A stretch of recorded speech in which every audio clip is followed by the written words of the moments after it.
(2021년) 첫 번째 주일 하나님께서 주신 말씀입니다. 포커스 온 시리즈 그 5번째 시간, 성장통은 아픔이지 병이 아니다. 성장통은 아픔이지 병이 아니다 라는 제목으로 하나님 말씀을 증거토록 하겠습니다. 우리가 집중해야 될, 하나님께서 우리에게 맡기신 인생의 목적, 사명에 대한 말씀, 그 4번째 시간입니다. 우리가 사명에 집중하고 살아가야 한다는 것, 원칙적으로 우리가 또 대의적으로는 수긍하고 아무도 그것에 대해 반대하지 못하지만, 우리가 그렇게 사명 바라보고 살아가는 것 쉽지 않은 일이라는 거예요. 그래서 오늘 우리가 사명에 집중하여 살아가는 인생 어떻게 가능할 것인가, 그 4번째 시간 살피고 있는데요. 그 성장과 변화의 아픔을 우린 두려워하지 말아야 한다는 것이죠. 우리가 성장하고 하나님의 뜻을 쫓아 내가 이제 내 뜻, 내 경영, 내 주도적 인생, 능동적 인생을 버리고 하나님께서 이끄시는, 하나님께서 원하시는 그 목적된 삶을 살아가기 위해서는 이제 변화돼야 돼요. 그죠? 하나님께서 쓰실 만한 그릇으로 성장해야 돼요. Keep going, 전진해야 돼요. 그 길에 당연히 뒤따르고 찾아오는 그 성장의 아픔과 변화의 고통들을 우린 두려워해서는 안 된다는 거예요. 오늘 말씀의 제목처럼 성장통은 아픔이긴 한데, 되게 아프긴 한데 그것이 병은 아니라는 거죠. 성장통이지 성장병은 아니라는 거죠. 여러분, 아파도 통증이 있어도 그것이 성장이라는, 긍정적 변화라는, 사명을 향한 전진이라는 방향성이 있다면 그것은 아무리 아프고 고통스러워도 성장통일 뿐이에요. 하지만 고혈압, 심근경색 같은 심혈관 질환처럼 아무리 덜 아프고 통증이 느껴지지 않아도 그것이 방향성이 죽음으로 향하고 있다면, 죽어가고 있다면 그것은 병이라는 거예요. 영적으로도 성장하려면 하나님의 뜻대로 살아가고, 우리가 말로는 쉬운 사명에 집중하여 하나님 뜻대로 인생을 바쳐 살아가려면 당연히 고통이 뒤따라와요. 오히려 순종과 사명과 비전을 버리고 십자가 내동댕이 치고 살아가면 영적인 고통과 아픔의 경험을 하지 않아도 되는 경우가 훨씬 더 많아요. 헌신하지 않고, 순종하지 않고, 비전 품고 살아가지 않고, 심장 뛰는, 설레이는 하나님의 역사 속의 주인공으로 살아가지 않는 사람들이 오히려 평탄하고 신앙생활에 무탈하고, 그런 교회 공동체가 별로 아픔과 도전이 없어요. 여러분, 거듭 말하지만 마귀는 쉬지 않습니다. 마귀는 절대로 쉬는 날이 없어요. 마귀가 나를 향한 지속적인 태클을 멈출 때는 딱 2가지 경우밖에 없어요. 경기가 나의 승리로 완전히 종료되어 끝나버리든지, 아니면 내가 도저히 감독님의 마음과 기대에 부응하지 못해서 안 되겠다, 교체 사인이 들어와서 내가 그라운드를 떠나, 사역과 비전이라는 필드를 떠나 벤치에 앉는 순간 아니면 마귀는 지속적으로 나에게 태클을 건다는 거예요. 여러분, 이해되십니까? 우리가 하나님의 뜻대로 순종하여 사명을 완수해서 마귀를 이겨야지, 사울처럼 다윗과 교체되어 벤치에 앉아 하나님의 일을 하지 못함으로 공격당하지 않고 갈등과 충돌이 없는 인생, 이런 인생으로 마귀의 태클을 벗어나서는 안 된다는 거예요. 결국 내가 하나님의 뜻대로 하나님의 사명에 집중해서 끝까지 살아가면 나는 쉴 새 없이 사탄의 계략, 핍박과 유혹을 적절히 섞어 공격하는 마귀의 태클과 몸싸움을 끊임없이 버텨내고 견뎌내야 된다는 이야기일 수도 있다는 거예요. 사명에 집중하고 하나님 뜻대로 살아가길 원하십니까? 좋습니다. 그렇다면 이제 사탄은 당신에게 엄청난 핍박과 린치를 가할 것이고, 또한 달콤한 유혹과 적절한 미끼를 던져서 당신을 유혹할 수도 있을 것입니다. 그런 태클을, 그런 갈등을, 그런 충돌을, 마귀의 공격을 반드시 이겨내시고 하나님 우리에게 주신 사명을 완수하고 승리로 이끄시는 거룩한 영광의 주인공 되기를 주의 이름으로 축복합니다. 두 번째, 가치와 신념은 비난과 조롱을 이겨내야 지킬 수 있다는 것 기억하시길 바랍니다. 가치와 신념 다 좋아합니다. 근데 이 가치와 신념은 비난과 조롱을 이겨낸 자들이 소유할 수 있는 것이지, 여러분, 이 가치와 신념은 수많은 갈등과 충돌을 견뎌낸 자만이 지켜낼 수 있는 것입니다. 그래서 아무나 위대한 가치적인 삶, 존경할 만한 신념의 인생을 살 수 없는 이유이기도 해요. 여러분, 신념과 가치적인 위대한 인생을 사는 사람들이 우리 주변에 드물죠. 가치로 인생을 사는 사람, 신념으로 인생 사는 사람 별로 없잖아요. 그게 왜 그러냐면 수많은 비난과 조롱을 이겨내야 그것을 지켜내, 가치를 지켜내요. 자기 신념을 지켜내요. 수많은 갈등과 충돌을 이겨내야 소유할 수 있는 것이 가치고 신념이에요. 그래서 가치는 꺾이는 거예요. 신념은 꺾이는 거예요. 그 갈등과 충돌이 있을 때마다, 비난과 조롱이 있을 때마다 우리가 소유하고 있던 심장에 새겨졌던 가치와 신념이 퇴색해버리고 꺾여버리기에 우리 주변에 그 가치와 신념을 가지고 살아가는 인생이 잘 보이지 않는 이유이기도 하다는 거예요. 신앙의 세계도 동일합니다. 선한 일일수록, 하나님께서 원하시고 기뻐하시는 위대한 일일수록 비난과 조롱과 충돌과 갈등이 많고, 오히려 거꾸로 악한 일일수록 동조자가 많아요. 그래서 복 있는 사람은 악인들의 꾀를 쫓아가면 안 돼요. 죄인들의 길에 서면 안 돼요. 오만한 자들의 자리에 앉으면 안 돼요. 오직 집중하여, 어디에? 여호와의 말씀에 집중하여 그것을 즐거워하고 낮이나 밤이나 주야로 그 말씀만을 집중하여 묵상하는 자들, 이런 자들이 승리하는 거예요. 오늘도 사명에 집중해서 살아가려면 변화와 성장의 고통도 우리가 두려워하지 말고, 또 우리에게 찾아온 이 가치와 신념을 지켜내려 할 때, 이 사명을 지켜내려 할 때 부딪히는 충돌과 갈등도 잘 이겨내시고 끝까지 keep going, 전진해야 할 줄 믿습니다. 근데 그 길을 갈 때 가장 힘든 것, 오늘 어찌 보면 이 말씀의 메인 핵심일 수 있어요. 우리가 성장하는 고통은 병이 아니다, 그것만 버텨내면 더 큰 인생, 멋진 승리의 인생 살 수 있다, 여러분 이렇게 얘기하면 누구나 인정하고 공감합니다. 그런데 여러분, 가장 중요한 것은 무엇이냐면 그것을 실패하게 만드는 가장 아픔은 바로 내부의 총질, 아군의 비난이 가장 힘들어요. 여러분, 아군의 비난에도 묵묵하게 전진하시길 바랍니다. 내부의 총질이 더 아픈 법이고요, 내가 가장 믿고 사랑하는 사람들의 비난과 갈등에 수 없는 사역자들과 사명자들은 무너지고 넘어지고 십자가를 내던지는 일이 많다는 거예요.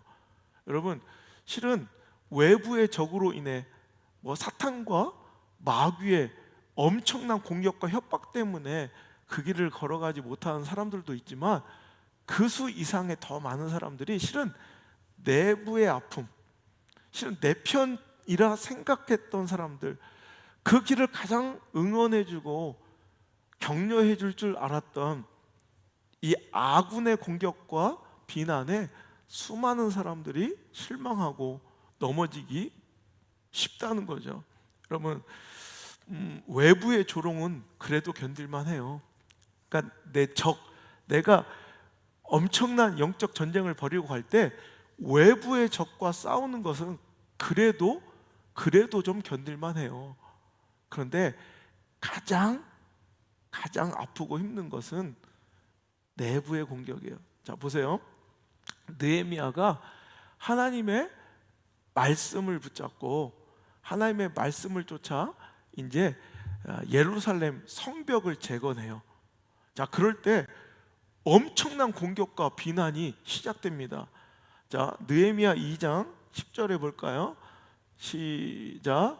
호론 사람 산발락과 종이었던 암몬 사람 도비아가 이스라엘 자손을 흥황하게 하려는 사람이 왔다 함을 듣고 심히 근심하더라. 보세요. 마귀는, 악한 자들은, 악의 세력들은 하나님의 뜻이 세워지고 하나님의 이런 성읍이, 하나님의 영토가 지경이 확장되는 것을 너무너무 두려워하고 근심해요.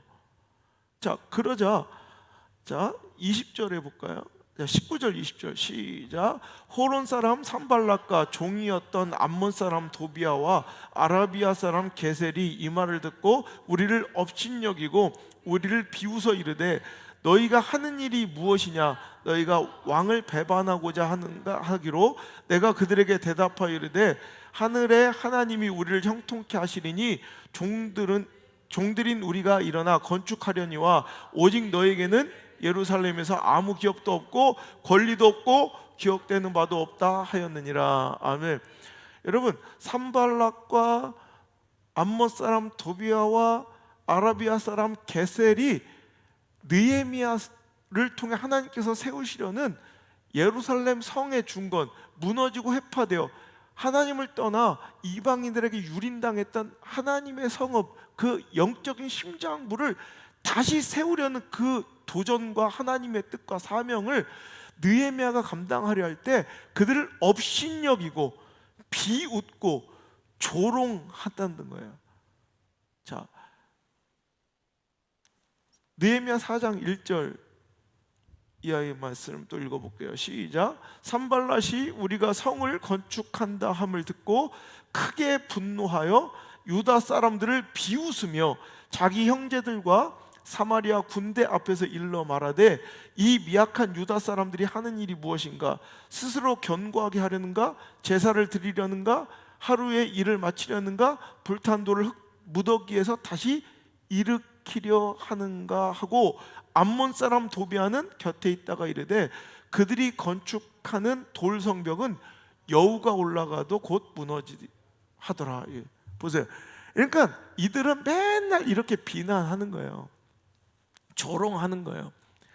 너희 같은 것들이 무슨 일을 한다고? 너희들이 만약에 이런 일 만약 한다 할지라도 여우 새끼 한 마리만 올라가도 무너질 성읍이야 이러면서 그들을 조롱하고 비난했다는 거예요. 이건 당연한 거예요. 오늘도 악한 세력들은 항상 하나님의 뜻과 그 일이 발생하고 벌어지고 세워짐을 절대로 간과하지 않아요. 계속 피끌을 걸어요. 예수님도 그 길을 가셨죠. 자, 예수님이 십자가의 사명을 완수해서 우리를 구원하실 때 온 인류에게 생명의 통로가 되려 하실 때 얼마나 많은 비난과 조롱을 받았습니까? 마태복음 27장 39절 이하의 말씀을 읽어보겠습니다. 시작. 지나가는 자들은 자기 머리를 흔들며 예수를 모욕할, 여러분 모욕할 때 막 머리를 흔드는 게 이 유대 사람들에게는, 히브리 사람들에게는 이 중동 사람의 가장 큰 조롱이에요. 막 머리를 흔들며 예수를 모욕한 거예요. 그러면서 시작. 이르되 성전을 헐고 사흘에 짓는 자여, 내가 만일 하나님의 아들이어든 자기를 구원하고 십자가에서 내려오라 하며 그와 같이 희롱하여 이르되 그가 남은 구원하였을 때 자기는 구원할 수 없도다. 그가 이스라엘의 왕이로다. 지금 십자가에서 내려올지어다. 그리하면 우리가 믿겠노라. 그가 하나님을 신뢰하니 하나님이 원하시면 이제 그를 구원하실지라. 그의 말이 나는 하나님의 아들이라 하였도다 하며 함께 십자가에 못 박힌 강도들도 이와 같이 욕하더라. 보세요. 예수님께서 십자가를 지시고 우리에게 구원과 생명을 허락하려 하실 때 지나가는 사람들은 머리를 흔들며 예수님을 모욕합니다. 성전도 사흘에 짓고 허물겠다던 놈이 너는 왜 구원하지 못하느냐? 야, 십자가에서 한번 내려와봐. 이 모욕을 견디시고 걸어가신 길입니다.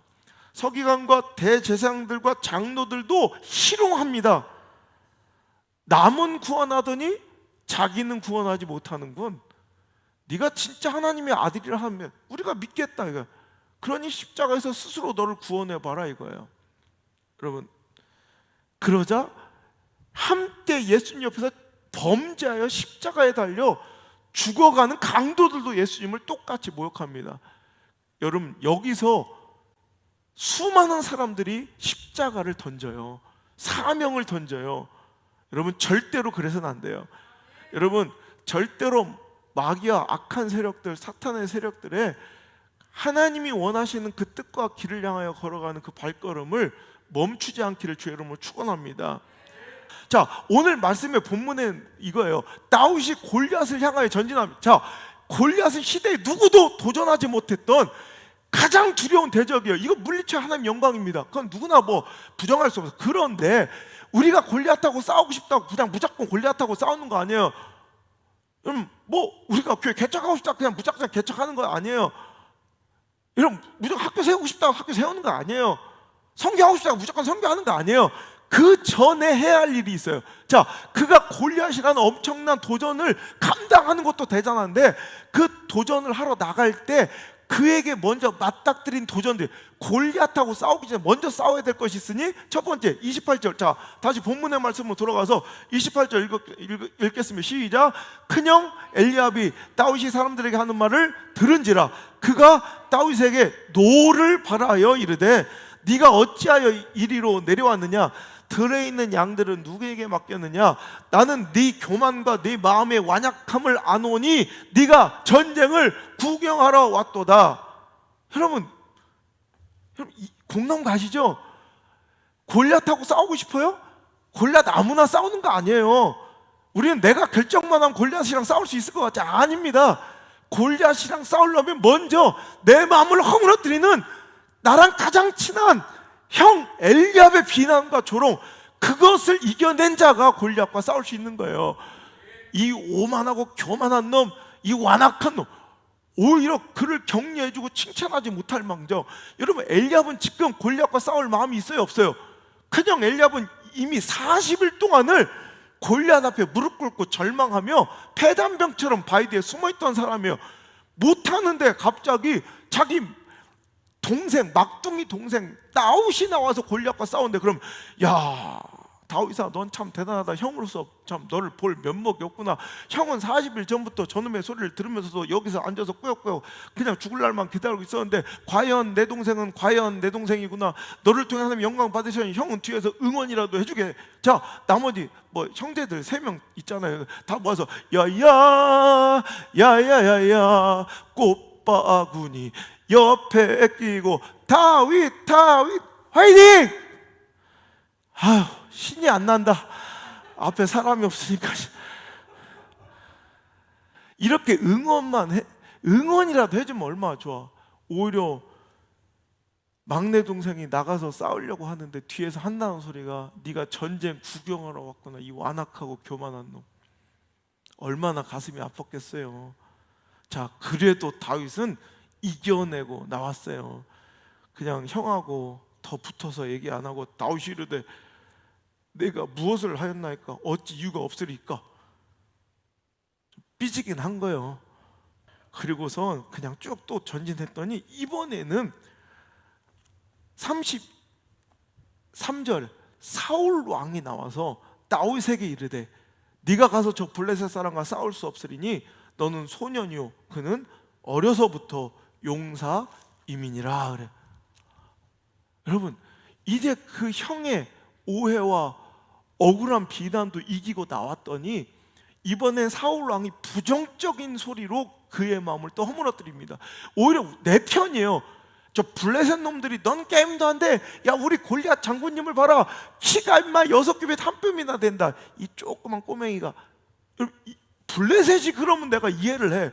근데 누가 그런 소리를 해? 항상 우리 편이 그런다니까. 너는 그와 싸울 수 없으리니 넌 소년이요 그는 어려서부터 용사민이라.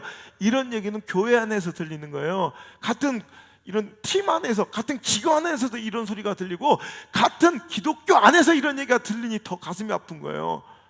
여러분, 이걸 이겨내시길 바랍니다.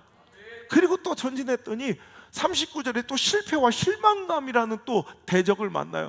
그가 그렇게 야심차게 도전해 보려고 했더니 옷도 안 맞고 처지도 비관적이고 또 처음 들어보면 칼이 손에 익숙지 않는, 내 자신이 봐도 발가벗겨진 모든 것을, 이것을 입고 가지 못하겠노라 하고 곧 벗고 모든 것을 다 벗어젖혀야 되는, 정말 비참하고 초라하기 그지없는 내 형편과 실망스러운 결과를 보게 돼요. 그래도 전진해야 합니다. 그러니까 여러분, 우리 삶 가운데 그래도 어느 자리에서 주의 역사에 가담을 하고 어느 역할에 일조를 하고, 그래도 내 주변의 신앙의 그런 위대한 지표 안에 올라오신 분들은 그냥 꽃길을 걸어 오신 분들이 아니라 다 이런 엘리압의 조롱도 이겨내고 사울의 부정적인 시대적 상황도 이겨내고, 내가 보아도 정말 내 꼬라지가 처절하고 볼품없는 실망스러운 결과와 상황도 이겨냈기 때문에 그 자리까지 갈 수가 있었다는 걸 기억하시길 바랍니다. 노인과 바다에서 노인은요 84일간의 사투를 벌이면서 고생했지만 결국 빈손으로 돌아오게 돼요. 하지만 거기서 포기하지 않고 결국 다시 더 먼 바다로 가서 청새치를 잡아오고야 말죠. 이게 바로 사명자인 줄 믿습니다. 이게 바로 승리하는 인생의 표본인 줄 믿습니다. 사명자는 실패나 조롱, 비난과 억울함, 인정받지 못함에 서러워하거나 그 길을 중단해서는 안 됩니다. 하나님 주신 그 목표와 하나님 주신 사명의 목적이라는 청새치에 집중하여 또 도전하고, 넘어져도 또 도전하고, 실패해도 또 도전하고 전진해야 될 자들인 줄 믿습니다. 사울과 다윗을 보십시오. 누가 더 불쌍합니까? 다윗은 사무엘상 16장 13절에 하나님이 그를 지정하시고 캐스팅하시니까, 선택하시니까 하나님의 영이 그에게 충만하게 임했어요. 하나님의 영에 크게 감동되었지만 이제 하나님의 뜻대로 살아가지 못하고 교체당한, 즉 하나님의 사명과 비전의 영역에서 떠난 교체 선수 사울에게는 사무엘상 16장 14절 뭐예요? 사울에게 임하셨던 하나님의 영이 그에게서 떠나가더라. 여러분, 누가 불쌍합니까? 사무엘상 16장 13절 다윗에게 기름 부음이 있고 하나님께서 그를 선택하시고 여호와 영이 그에게 임한 그때부터 그는 고생길을 걸어갑니다. 그냥 그거 감동 안 하고 그거 순종 안 했으면 되는데 하나님께서 그를 선택해 주시니까, 그를 시대적 인물로 선택해 주시니까, 하나님의 영광과 그 뜻을 위하여 그 나라를 위하여 살아갈 주인공으로 픽업해 주시니까 그때부터 고생길이야. 고생길.